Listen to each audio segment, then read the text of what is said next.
Hello everyone, and welcome to our next session around leadership. Today we're going to be discussing an exciting topic around the future of leadership, and I've really been looking forward to this session. So we're going to be chatting around sort of the future of leadership in the context of upskilling, hybrid, authenticity, failure. So lots of great topics talking about the future of leadership and maybe even the future of talent. So we're joined today by some fantastic guests that I'd just like to introduce. You know me and you know the other Tom on the call here, but I'd just like to introduce a couple of our guests here. So Nathan, if I come to you first, if you could just introduce yourself for our audience, that'd be fantastic. Yeah, hi. So I'm Nathan Nalla, and I'm the founder and director of Be the Riot. So Be the Riot is essentially an organization whose mission is to support organizations and people within organizations to essentially ensure that no matter who you are, no matter what your background is, no matter what sort of how you identify, you're able to thrive and succeed in the workplace. And so what that looks like on the day-to-day is supporting organizations through learning sessions and workshops that focus on various different aspects of diversity, equity, and inclusion. So, talking about gender equality, talking about race and ethnicity, LGBTQ plus identities, social mobility and disability, as well as other things. But also supporting organizations on their journey to really creating, learning content that will support their people. So whether that's sort of running surveys or focus groups, helping them to sort of understand some of the challenges that people face within their own organization and how people feel within their organization. And then alongside that, supporting them to then build strategy that supports that work and that cultural change that might need to take place. Prior to being at Be the Riot, I worked in-house as a diversity and inclusion manager for Soho House. And prior to that, I was at Stonewall, the LGBT rights organization. I'm really happy to be here today. Brilliant, fantastic. No, brilliant. Thank you for that introduction, Nathan. Glad to have you here and thank you for joining us. So from the fantastic Nathan to the amazing Sarah, thank you for joining us as well, Sarah Hobbs. So Sarah, if you could just give us a little intro similar to that, that would be amazing. Yeah, of course. So Sarah Hobbs, I'm the Managing Director of Talent and Potential. We are quite a niche consultancy business focused purely on talent management and career management.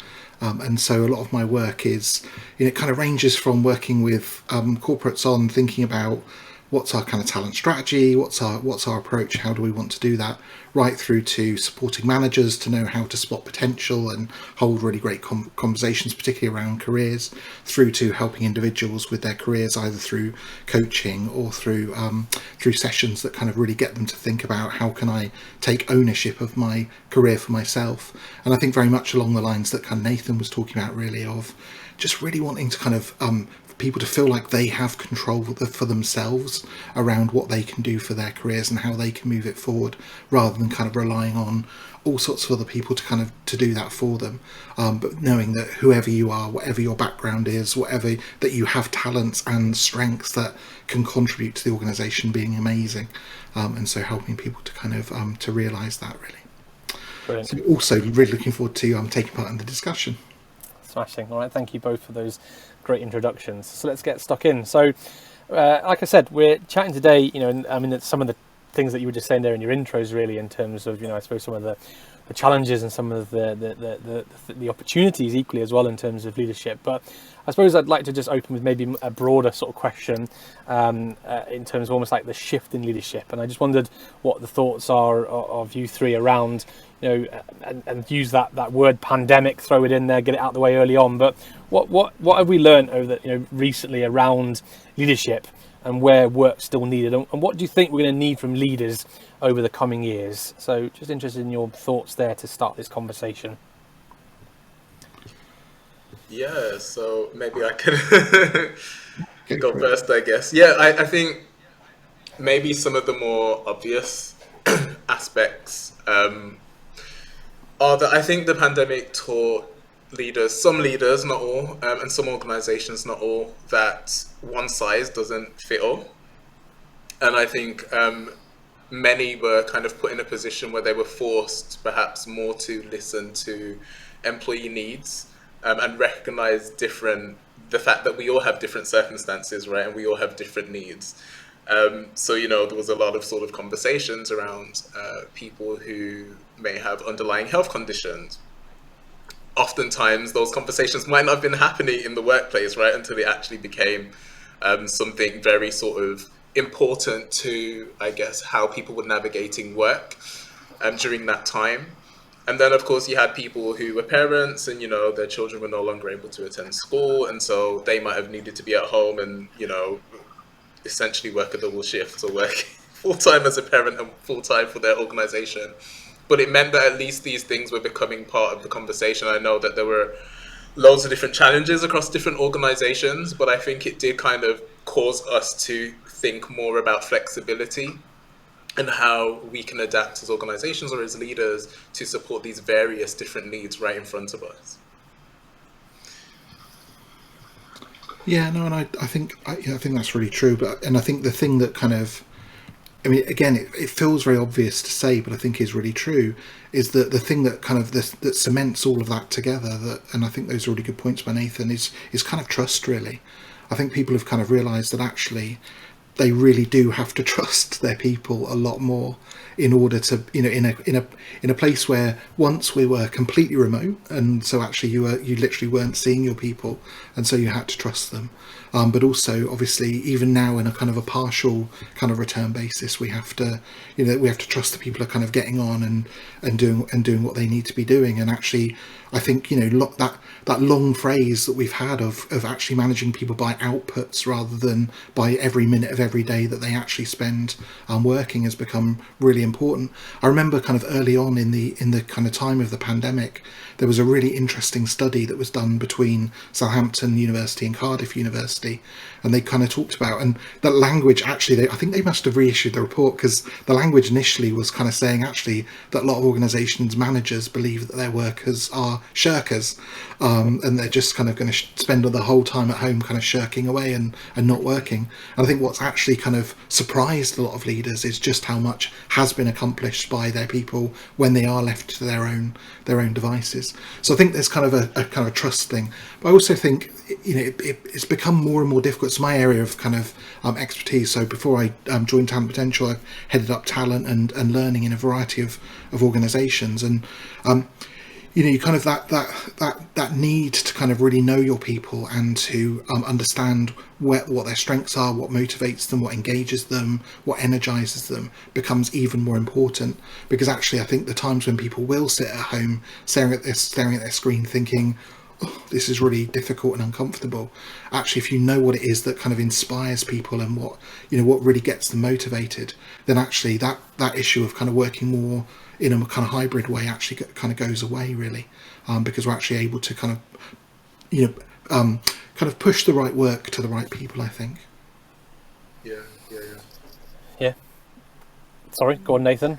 Yeah, no, I was just sort of agreeing with Sarah's point there, and I think some of the challenges that I've seen since essentially, you know, a lot of organizations have sort of returned, people have returned to the office, or they're doing this sort of hybrid working, is that there were a lot of people who did join organizations during lockdown, and this sense of feeling quite disconnected from the workplace and not necessarily getting a sense of who is in their team and, you know, what is the real sort of culture within the organization. It kind of felt like in many ways that you almost have like one culture, and I've done a bit of reading around this, where you have sort of one culture which is, you know, in the office, and then a completely different sort of working culture and style where you have people working remotely. And I think the challenge there is that leaders need to think about ways of bridging those two things, right? And ensuring that people who have joined organizations and are pretty much working mostly remote, how are we introducing structure and systems that allow them to really connect on a more personal level with, you know, their managers and with the people that they're working closely with. Some organizations have introduced, I guess, some interesting solutions around this. So very small things, like I know that some organizations introduce things like, you know, tea breaks, which maybe people are a bit tired of now, but these sort of meetings that will happen virtually over Zoom at a certain time during the week, And, there's only one rule, and it's no one's allowed to speak about work. And so it kind of forces people to have these conversations that, we're not necessarily having, where we might have strolled into the kitchen in the office in the morning and we're pouring ourselves a tea or a coffee, and then we just have a casual chat with X person who works in a completely different department to us. And we're talking about absolutely anything, right? And so we've lost some of that connection. So I think it's important that leaders are thinking about practical ways to ensure that culture is still created and maintained. Yeah, absolutely.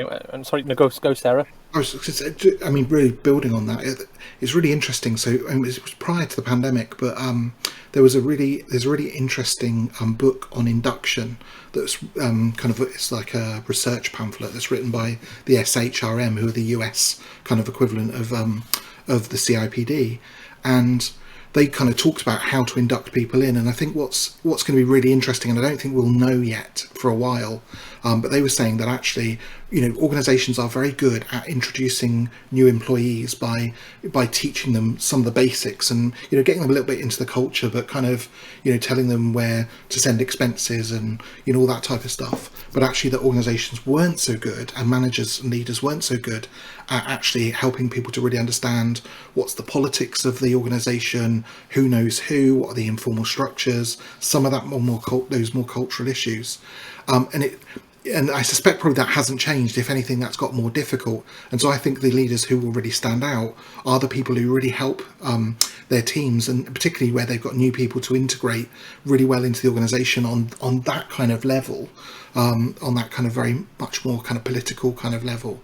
But it'd be really, I don't think we'll really kind of know that for a while yet as to whether that's been done well or whether that's still actually a problem that's been bad and exacerbated by people actually not really seeing people. But I do think people are kind of, the lovely thing I think is in some ways people have seemed to be more honest. I mean, certainly I know from a training, I run training courses and stuff, and actually online, people are really much more kind of honest and open because they're in their own home. And so we may actually find that actually some of those issues could have been resolved. But if I was kind of, bringing new people into my organisation, that's where I'd really focus, is actually how do I understand the landscape of what is obvious sometimes when you're in an office, and you can see who likes each other, who doesn't, who connects and who doesn't. But actually kind of probably kind of stepping up and having those conversations, I think would be, is actually incredibly helpful. I guess we can talk on that about point. Sorry, go Tom, please. I was going to say on that point, actually, I thought it was quite interesting there. We're seeing quite a, because I was chatting to a few people about this last week, pulse surveys. And I've always had a very mixed opinion of pulse surveys, because in most organisations, we're somewhere in the middle. It's pretty much every result ever. And we were chatting about how we're actually seeing less of that now. We're seeing people be more willing to say, I'm happy about this, and I'm really unhappy about this, and here's the details, and here's what I want. Whereas I think perhaps a few years ago, everyone was kind of like, oh, well, I've got a job, it could be worse, it's fine. I think it's kind of that combination, like I say, being at home, and the fact that I think people are more willing to go, I don't like this job, so I'm going to leave. Or I don't like my employer, so I'm going to make a change. I think that I'm still not entirely sure where the bravery has come from for that in the market, because it's a big change, but it's a great thing. And it's, I think, for the first time, certainly in my career, I'm finding pulse survey data incredibly useful in terms of how do we design an onboarding experience? What kind of changes can L&D drive in terms of, be it culture or be it process or be it people? I've never seen that before. I think it's a very positive change, but as you say, it's still very, very early doors. Whether or not we're making the right changes based on that data is yet to be seen, I suppose. I do think it's something to wake up to. I think, you kind of, so the few organisations who kind of have, have seen kind of data around this have kind of started saying that actually that decision to leave people are making that, particularly if they're joining the organisation, they're making that decision to leave much more quickly rather than kind of hanging around and hoping that it will kind of work out, are actually kind of willing to go. And so people's kind of, some of the data around kind of retention in year one is quite scary, actually. And overlay the Great Resignation on the top of that. But I mean, already, even before the pandemic, it was really interesting. and I do agree with this to a degree, but there's that kind of famous phrase that says, "Oh, people join organisations and leave leaders, or leave managers." I kind of personally, I mean, as someone who works really hard to try and lead people well, I get quite insulted by that, because actually it's not a judgment on me, it's such a judgment on the person who's kind of made a decision to kind of to do that.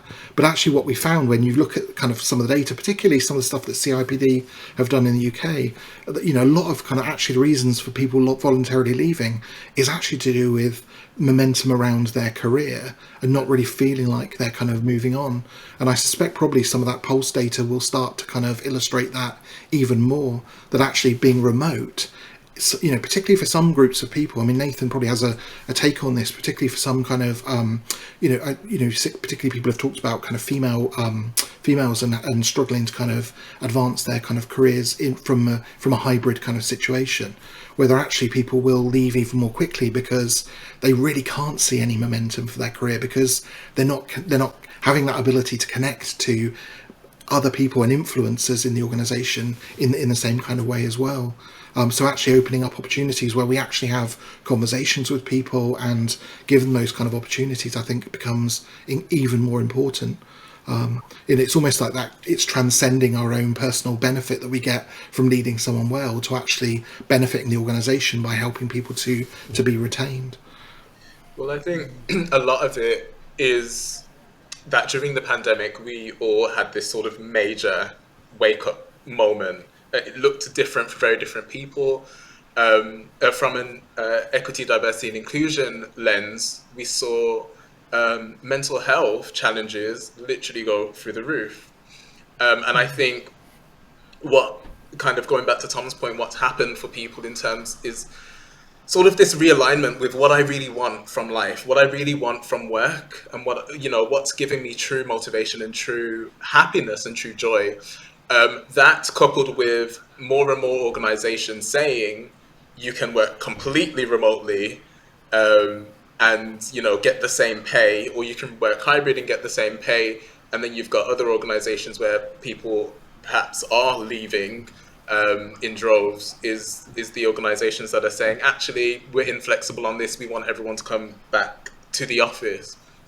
I mean, during the pandemic, I was on furlough for a period of time, which at the very beginning felt like, a nice long extended holiday, and we had like loads of like nice weather during that time as well. But then it got to a certain point where it was like, okay, I need to be productive. What am I doing? And I ended up sort of thinking about business ideas, and actually that's where Be the Riot was born from. It was born from that time that I had to think about what it was that I really wanted to do and what gave me the most happiness.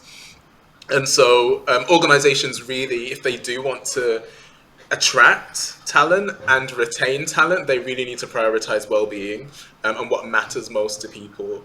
So, if people can avoid having to commute on a really busy central line every morning and spend more time with their children, spend more time with their families, then they're going to choose that, right? And so we have to think as organizations how we're going to continue to support those individuals and attract them. And I guess what we're talking about here is almost like the making or breaking of organisational cultures. And I wonder what your thoughts are on the leader's role in that. And I guess, increasingly leaders are having to probably sort of have skills around things like sort of resilience, empathy, emotional intelligence. These are all aspects of some of the things you're talking about. And I wonder again around, how does that all fit into a leader being successful? So what are your views there, in terms of how leaders make or break cultures and the skills they're going to need as we look to the future of leadership? I'm not sure whether that's, I think your point is really interesting, because I'm not sure that it's new, but I think people have always been needing to display those kind of those type of behaviours and leadership qualities.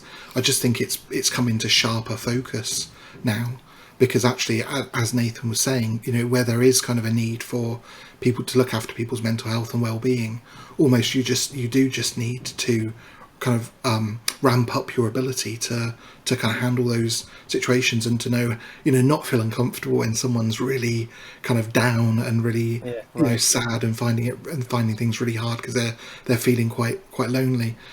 But also it's kind of, I think the emotional intelligence thing is interesting, because I think it's about actually how do you go about adjusting your behaviour and your approach for different people, depending on what they need.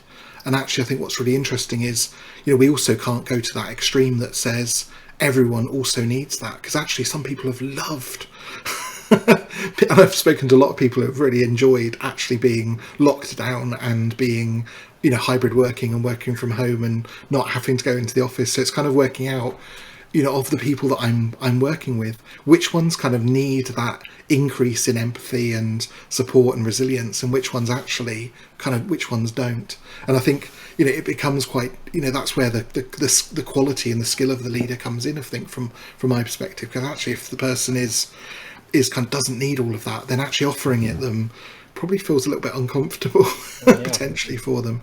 So I think it's actually, for me, it's ever more the importance of the emotional intelligence is ever more knowing your people as individuals and really knowing what makes them tick, and kind of understanding that and understanding their strengths and all that kind of stuff, that actually is the really important part of all of that. Yeah. Yeah, I agree. Sorry, go ahead, Tom. No, I suppose, maybe come back to you, Nathan. Maybe you can also answer this as part of your response. I just wanted to listen to what you were saying there, Sarah. On the flip side, is there any pitfalls or risks with leaders? Because I agree with what you're saying there in terms of actually it's always been there. It's maybe more ever present. Do you think there's any pitfalls around leaders now being maybe that little bit more fallible, that little bit more transparent, that little bit more authentic? Does that create risks for leaders, or actually do people welcome that? I just wonder, Nathan, maybe you can reflect on that, on what you were going to say there. Yeah, I'm not too sure on risks in terms of being, more emotionally intelligent or, listening to people. I think at the end of the day, leaders have a responsibility not just to the people that they lead, but of course to the organization itself, right? To the business, if it's a business being a success, to the shareholders, to the consumers, or, if it's sort of a more mission-led organization, a charity, or, a social change organization, then it's about actually reaching the goals that you want to reach. But I think where the emotional intelligence and authenticity piece comes in is that every leader needs to, I guess, drive or inspire passion in others, and, help people to find their own sort of motivation as to why they're doing the work that they're doing. And I think it's easier, right, when you have that trust in your leadership and, they appear to be human and they appear to care about what matters to you most. I think an example that came to mind during the pandemic was an organization who knew that they needed to make cuts. The first cuts that they made were at the leadership level. So everyone on the C-suite took a pay cut. And this was before anything else happened in terms of sort of redundancies or pay cuts across the organization. And I thought that was a really important step for them to take. One side of me was a bit like, well, of course you should, because you're earning over X amount of money each year anyway. Of course you shouldn't be taking bonuses during this time, and so on. But at the same time, it demonstrated actually, we're willing to lead by example. We're really willing to lead from the front. And actually, it's funny because at the moment we're hearing a lot of conversations. There's so many strikes happening.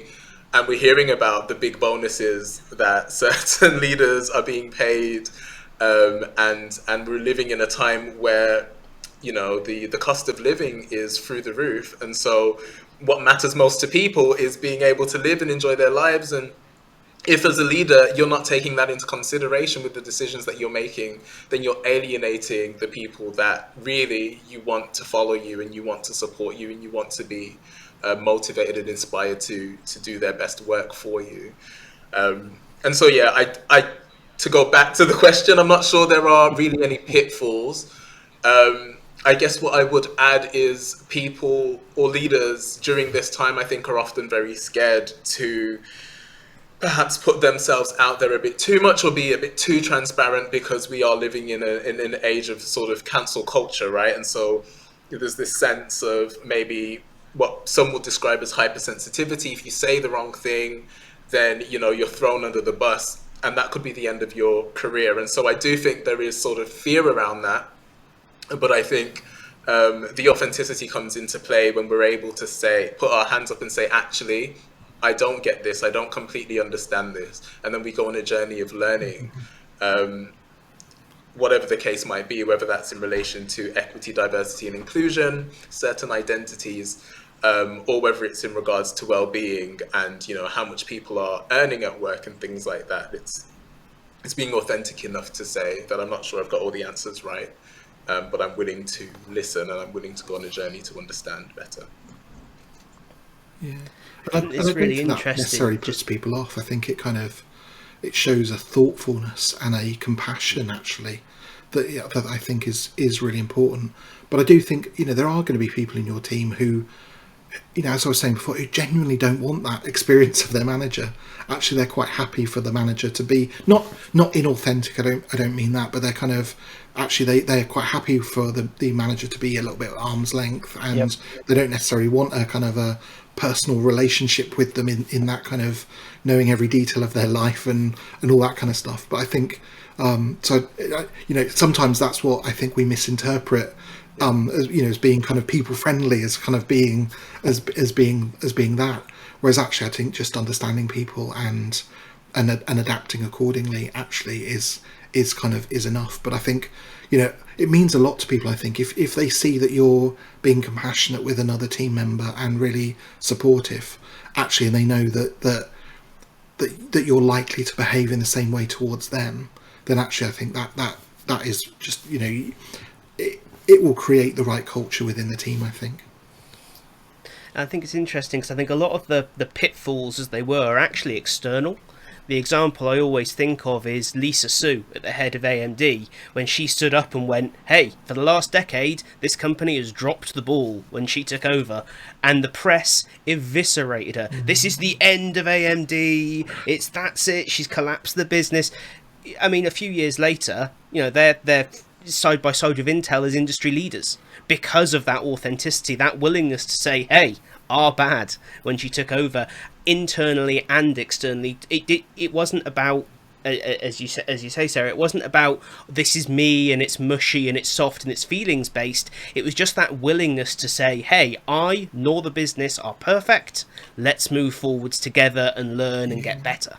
And I think that carried, as I say, the press weren't impressed because it wasn't jazz hands, but it made a big difference to the consumer and her people. I mean, her people are like the most committed in the tech world. Like, people do not leave. They get in there and they work and they love what they do. And you speak to them and I've never known a leader of a big tech company to have people just go, she's amazing, she's the best person I've ever worked for. You know, you don't get that for other people in that industry, like, you know, Tim Cook and the accountant that used to run Intel at the time, or whatever it was. They're just kind of like, oh yeah, they're fine. They're my boss. They pay my bills. Whereas people want to work for her because of that authenticity, without it becoming a personal life story, which I thought was very impressive. Yeah, no, I agree. And one of the stories that really stuck out to me at the beginning of the pandemic was the CEO who went on a kind of an organisation-wide call and kind of said, "Thank you for letting us into your homes. You know, thank you for kind of being willing to kind of open up your homes to our business. And, you know, if you have kids in the background, you have animals doing all sorts of weird, wonderful things.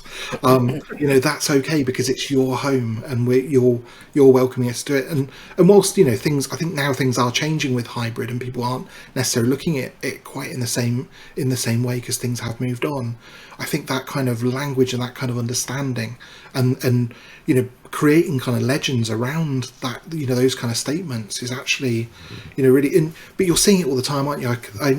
There was a really passionate kind of speech given by, I think it was Glaxo's CEO a couple of weeks ago that went kind of viral across the internet, which just was talking passionately about what they're trying to accomplish, how the people play a role in that, and just, I think there's something about kind of being free with your passion about being proud of your company. If, you know, ultimately, if as a leader you're not proud of your company and you're not proud of what you're trying to do, how are you ever going to persuade anyone else to be? And so actually I think all of that, those really positive things actually kind of build up that positive view that someone has of the organisation, and that's ultimately what we want to try and deliver, really. Absolutely. And last question, I think. I'm just conscious of the time in terms of this conversation. So I just wanted to just reflect, and I guess we've talked a lot here about the future of leadership, but my last question really is around to future-proof these sort of leadership capabilities and some of the things we've been talking about. What does L&D need to look for, and specifically, what do leadership programs need to focus on for future talent, in the leadership space? So just wondered what your thoughts were on that. So I've been running some recently where that have been designed almost kind of post-pandemic, so are probably kind of starting to reflect some of those themes we're talking about. And actually, I have to say, a lot of the focus within there from the client that I'm working with, and from how we're kind of driving it, there's a lot of we're needing to really kind of take the time to understand ourselves, and understanding where do I sit on all of these kind of issues, and actually do I need to do development around those. And lots of it has been around two things really: engagement in terms of kind of communication, and really understanding how do I put information across, how do I pull information back from people, how do I make sure that I'm really kind of in a very two-way type of way connecting with people, but also actually around change. And I think that agenda around change has come so much to the fore, of really kind of actually, when we're not with people all the time, actually we can kind of see if they're not doing what they need to do, they're not, and we have more ability to observe people, I think, really. But actually having change in the context of I'm not with you and I need to still influence you, actually becomes quite significant, because if we're going to remain in a hybrid where maybe we see people 1 day or 2 days a week, actually we need to know the rest of the time they are bought into the kind of changes that we're trying to make. And so actually for me, the most recent program on leadership has been those I would say are kind of some of the key threads that have come out of it, really. Thank you, Sarah. Any thoughts from yourself, Nathan or Tom? Yeah, so a lot of the work that I do with organizations is supporting them to upskill teams, those who are sort of at management level and above, in what's called inclusive leadership. And so typically centering around 7 different characteristics, which probably don't have time to get into the details of each of those, but just to highlight essentially, passion, a leader who is sort of visibly, passionately committed to equity, diversity, and inclusion, a leader who demonstrates cultural intelligence, so not just thinking about, recognizing the different needs of people from different cultures, but also people who identify in different ways. Also thinking about courage, so being that leader who is vocal and speaks out against specific issues and actually takes a stand and is willing to take a stand, even if there is a risk associated with that. A leader who demonstrates curiosity. So I think really similar to some of what Sarah was saying there, leaning in to new things and being willing to take some of those risks and learn from different ways of working and different approaches, and being open to innovation, being willing to collaborate, and also being supportive, which I think a lot of what we've been talking about today is about as well. How are you as a leader supporting the growth and development of those under your leadership? And then one final point that I kind of wanted to make was, well, I guess it's more of a question really, and it's kind of, are you a leader if no one is following you? And I think sometimes you have people who, you've got the fancy title, but actually if, the organization or the people that are under your leadership were to display the behaviors that you display, what kind of a team would that be, right? What kind of department or organization would that be? Would it be a team of people working collaboratively? Would it be a team of people that respect each other? Would it be a team of people that are actually happy and motivated if they were, displaying the same behaviors as you? So suggesting that people take time out to reflect on their own leadership style, and what leadership actually means and what it should look like. Brilliant. Thanks, Nathan. Anything to take us out, Tom McDowall? Yeah, I mean, obviously I've spoken a lot before about, I think, situational leadership and self-awareness are kind of, for me, the key combination when training this stuff out. But actually, recently I've been thinking about adding cultural responsibility to that. Because ultimately, from a leadership perspective, your company culture has nothing to do with your values, your strategy, or the things you say. Your culture is the behaviour you choose to accept within your business. And it is a choice about what goes on in your business. You have the power to stop it, and therefore, or stop it, or change it, or improve it. So do it. Don't just talk about it. Don't just strategize and plan it, and don't just believe it. Action is what really counts on the ground. Lovely, nice point to finish. Well, thank you, Tom. Thank you, Sarah. Thank you, Nathan. A fascinating conversation. Thank you for all your inputs, and I hope everyone enjoys listening to our podcast around that topic. Thank you, everyone.